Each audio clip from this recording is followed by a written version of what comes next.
சாரதா வீட்ல இருக்காங்க. காவேரி வராங்க. வந்த உடனே கேட்குறாங்க, "அம்மா உன்கிட்ட ஒரு முக்கியமான விஷயம் கேட்கணும்" அப்படின்னு சொல்றாங்க. "சொல்லு என்ன?" அப்படின்னு கேட்குறாங்க. "இல்ல, எனக்கு ஒரு சந்தேகமா இருக்கு. நீ எதுக்காக அவர் மேல இவ்ளோ பாசம் வச்சிருக்க? அவரோட ஒய்ஃப் இறந்ததுக்கு காரணமே ராகவ்ன்னு நீ சொல்ற. அவர் எதுவுமே பேசவே இல்ல. அப்போ உனக்கு எப்படி எல்லா விஷயமும் தெரிஞ்சிருக்கு? நீ எனக்கு சொல்லு" அப்படின்னு காவேரி கேட்குறாங்க. "ஏய், உனக்கு ஒண்ணு தெரியுமா? எனக்கு எல்லாம் தெரியும்டி. உனக்கும் விஜய் தம்பிக்கும் ஒரே நாள்ல தான் ஆக்சிடென்ட் ஆச்சு தெரியுமா?" அப்படின்னு சொல்றாங்க. "அப்படியா? எனக்கு எப்படி தெரியும்?" "சரி, எப்படி உனக்கு தெரியும்?" "இல்ல, நீ உன்னை அட்மிட் பண்ணோம்ல, அதே ஹாஸ்பிட்டல்ல விஜய் தம்பியும் அட்மிட் பண்ணியிருந்தாங்க. அவங்க ஒய்ஃபு உடனே இறந்துட்டாங்க தெரியுமா?" அப்படின்னு சொல்லிட்டு நடந்ததெல்லாம் சொல்றாங்க. "உனக்கு இவ்ளோ விஷயம் தெரியும். ஆனா எதையுமே என்கிட்ட சொல்லல. எல்லாத்தையுமே நீ மறைச்சு வச்சிருக்க" அப்படின்னு காவேரி கேட்குறாங்க. "ஏய், உனக்கு உடம்பு சரியில்லடி. உன்கிட்ட வந்து எதையுமே சொல்லக்கூடாதுன்னு டாக்டர் சொல்லியிருக்காங்க. அதனால தான் நான் உன்கிட்ட சொல்லல. நீ எல்லாத்தையுமே தப்பா புரிஞ்சுகிட்டு இப்படி பேசிட்டு இருக்காத. உனக்கு புரியுதா? இல்லையா?" அப்படின்னு சொல்றாங்க. "ஓ! அப்படியா? அதான் உனக்கு விஜய பார்த்தோனே அப்படியே பாசமா ரொம்ப அப்படியே அஃபெக்ஷனோட பேசிட்டு இருக்கியா?" அப்படின்னு கேட்குறாங்க. "ஆமாடி, எனக்கு அவர ரொம்ப பிடிக்கும். அவர அப்பத்துலேருந்தே நான் பார்த்துருக்கேன். குழந்தையும் எனக்கு சின்ன வயசுலேருந்தே தெரியும். தெரியும்ல. அதனால தாண்டி அம்மு மேல எனக்கு அவ்ளோ பாசம்" அப்படின்னு சாரதா சொல்றாங்க. "ஓ! அப்படியா? சரி, சரி. நீ இதெல்லாம் முன்னாடியே என்கிட்ட சொல்லியிருக்கணும். ஆனா நீ சொல்லல. அதுக்கு நான் என்ன பண்ணுவேன்?" அப்படின்னு காவேரி கேட்டுட்டு இருக்காங்க. "சரி, சரி. ஆமா, நைட்டெல்லாம் என்ன விஜய் கிட்ட பேசிட்டு இருந்தியா?" அப்படின்னு கேட்குறாங்க. "ஆமா, நான் பேசிட்டு இருந்தேன்ல, உனக்கு எப்படி தெரியும்?" அப்படின்னு கேட்குறாங்க. "ஏய், நான் தான் பார்த்தேன்ல. ஆமா, நீ ஏம்மா இப்படி இருக்க? நான் அவர்கிட்ட பேசுறதெல்லாம் நீ ஏம்மா நோட் பண்ணிட்டு இருக்க?" அப்படின்னு காவேரி கேட்குறாங்க. "ஏய், அந்த பக்கமா போனேன். சும்மா தாண்டி பார்த்தேன். நீ எல்லாத்தையுமே எப்ப பார்த்தாலும் தப்பாவே புரிஞ்சுக்கிற. அம்மா அப்படிலாம் இல்லடி. அம்மா ரொம்ப ரொம்ப நல்லவங்க. உனக்கு புரியுதா? இல்லையா?" அப்படின்னு கேட்குறாங்க. "அப்படியா? சரி, சரி. இங்க பாருடி, அவரு ஒரு குட் மார்னிங் அனுப்பியிருக்காரா பாரு. ஃபோன அப்படி பார்க்குற?" அப்படின்னு கேட்குறாங்க. "அம்மா, அவரு குட் மார்னிங் அனுப்பியிருக்காரான்னு நான் பார்க்கல.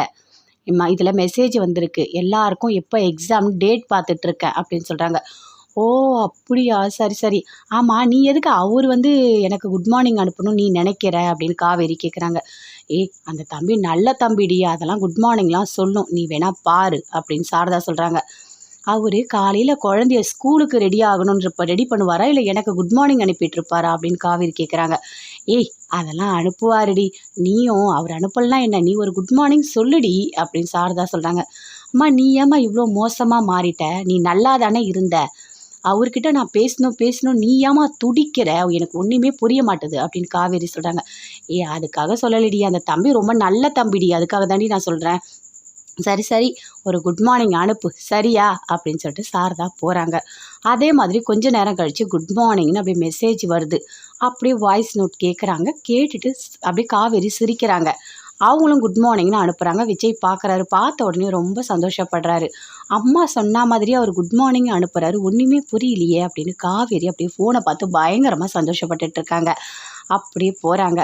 போயிட்டு எப்பவும் போல அடுத்த நாள் நைட்டு தூங்குறாங்க. அதே மாதிரி விஜய் வந்து யோசிக்கிறாரு. "காவேரி இப்போ ஃபோன் பண்ணா நல்லா இருக்குமே" அப்படின்னு யோசிச்சுட்டே இருக்காரு.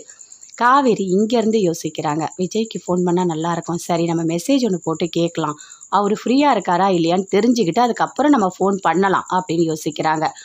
அதே மாரி ஒரு மெசேஜ் போடுறாங்க. "நான் உங்ககிட்ட பேசணும். நீங்க ஃப்ரீயா இருக்கீங்களா?" அப்படின்னு கேட்குறாங்க. ஐயோ! என் பொண்டாட்டியே, உன்கிட்ட பேசுறத தவிர எனக்கு என்னடி வேலை இருக்கு? அது மட்டும் இல்ல, நீ எப்போ என்கிட்ட பேசுவன்னு நான் காத்துக்கிட்டு இருக்கேன்டி. மாமா உனக்காக காத்துட்டு இருக்கேன் அப்படின்னு மெசேஜ் போடுறாரு. ஓகே. நம்ம கால் பண்ணலாம் அப்படின்னு சொல்லிட்டு காவேரி கால் பண்றாங்க. "இங்க பாருங்க, நான் உங்ககிட்ட ரொம்ப கோவமா நடந்துக்கிட்டேன். எனக்கு அதெல்லாம் நினைக்கும்போது ரொம்ப வருத்தமா இருக்கு. உங்கள நான் ரொம்ப ஹர்ட் பண்ணிட்டா மாதிரி இருக்கு" அப்படின்னு காவேரி சொல்றாங்க. ஐயோ! காவேரி, உங்களுக்கு ஒண்ணு தெரியுமா? நான் இவ்ளோ நாள் உங்ககிட்ட பேசியிருக்கேன், பழகியிருக்கேன். நான் இதுவரைக்கும் ஹர்ட் ஆனதே இல்ல தெரியுமா? அப்படின்னு விஜய் சொல்றாரு. "உண்மையாவா? நீங்க சொல்றது உண்மையா?" அப்படின்னு காவேரி கேட்குறாங்க. "ஆமா காவேரி, உன்னை எனக்கு அந்த அளவுக்கு பிடிக்கும். இதுல என்ன இருக்கு? நமக்கு புடிச்சவங்க நம்மள திட்டுனாங்கன்னா, நம்ம அத பெருசா எடுத்துக்கவே மாட்டோம். தெரியுமா? தெரியாதா?" அப்படின்னு காவேரி கிட்ட சொல்றாரு. "அப்படியாங்க? இல்ல, எனக்கு ரொம்ப கஷ்டமா இருந்தது. உங்க ஒய்ஃப் வேற இறந்துட்டாங்க. நான் வேற அது தெரியாம உங்கள ரொம்ப திட்டிட்டேன். அதனால தான் ரொம்ப வருத்தமா இருக்கு" அப்படின்னு காவேரி சொல்றாங்க. "இங்க பாருங்க, நீங்க வருத்தப்படாதீங்க. அதெல்லாம் ஒண்ணுமே இல்ல. நாங்க சந்தோஷமா தான் இருக்கோம். உங்கள பார்த்து பேசினாலே அந்த நாளே எங்களுக்கு சொர்க்கம் மாதிரி போகும். அவ்ளோ பிடிக்கும் எங்களுக்கு உங்கள. அதனால தான் நாங்க தேடி தேடி வந்து நீங்க திட்டினா கூட அதெல்லாம் பெருசாவே எடுத்துக்காம நாங்க பேசுவோம்" அப்படின்னு விஜய் சொல்றாரு. அப்படியே காவேரி மனசுக்குள்ளேயே சிரிக்கிறாங்க. சரி, நாளைக்கு நான் வந்துட்டு அம்முக்கு சாப்பாடுலாம் கொண்டு வந்துடுறேன். நீங்கள் சாப்பாடு எடுத்துகிட்டு வராதீங்க அப்படின்னு காவேரி சொல்கிறாங்க. சரி காவேரி, நான் பார்த்துக்கிறேன் அப்படின்னு விஜய் சொல்கிறாரு. சொல்லிவிட்டு ஃபோனை வைக்கிறாரு. காவேரியும் ஃபோனை கட் பண்ணிவிட்டு அப்படியே சிரிக்கிறாங்க. பயங்கரமாக சிரிச்சிட்ருக்காங்க அப்படியே சந்தோஷமாக. இதை சாரதா பார்க்குறாங்க. பார்த்துட்டு கிட்ட வராங்க. என்ன காவேரி, இன்னைக்கு நீ விஜய் கிட்ட பேசிகிட்டு இருக்கியா அப்படின்னு கேட்குறாங்க. அம்மா, நான் என்ன பண்ணாலும் குட்டி போட்ட பூனை மாதிரி என்னையே சுற்றி சுற்றி சுற்றி வருவியா நீ அப்படின்னு காவேரி கேட்குறாங்க. அதெல்லாம் ஒன்றும் இல்லடி, நீ விஜய் கிட்ட பேசினா எனக்கு சந்தோஷம் தானே, நான் என்ன பண்ண போகிறேன் அப்படின்னு சொல்கிறாங்க. அம்மா, ஆமாம்மா, அவர்கிட்ட தான் நான் பேசிகிட்டு இருந்தேன் அப்படின்னு காவேரி சொல்கிறாங்க. நீ பேசு காவேரி, நீ நல்லா பேசு, நல்லா பேசு, அதெல்லாம் ஒரு தப்புமே இல்லை அப்படின்னு சொல்கிறாங்க. சரிம்மா சரி, நீ போ அப்படின்னு சொல்கிறாங்க காவேரி. அப்படியே காவேரி அந்த ஃபோனை பார்த்து பயங்கரமாக சந்தோஷப்பட்டாங்க. ஏன் விஜய் கிட்ட பேசும்போது மட்டும் மனசு இவ்வளோ சந்தோஷமாக இருக்குன்னு தெரியலையே.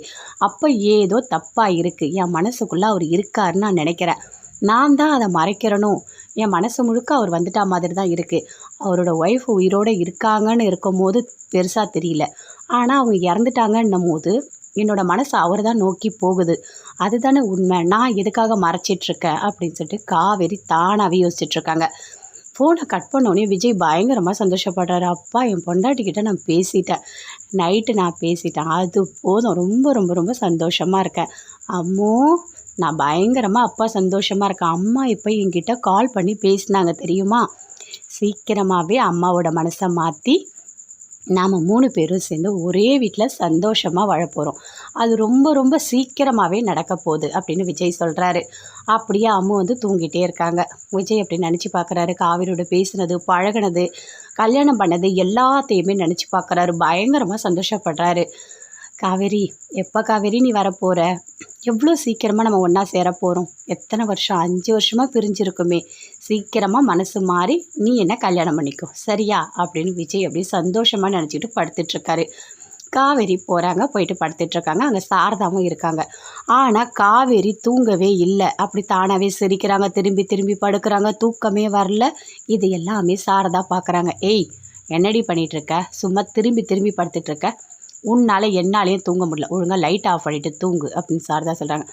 அம்மா, எனக்கு தூக்கமே வரலம்மா அப்படின்னு காவேரி சொல்கிறாங்க. ஏன்டி தூக்கம் வரல, என்னடி பிரச்சனை, உன் மனசில் என்னடி இருக்குது அப்படின்னு சாரதா கேட்குறாங்க. அம்மா, அதெல்லாம் ஒன்றும் இல்லை, எனக்கு ஒன்றும் இல்லை, தூக்கம் வரல அவ்வளோதான் அப்படின்னு சொல்கிறாங்க.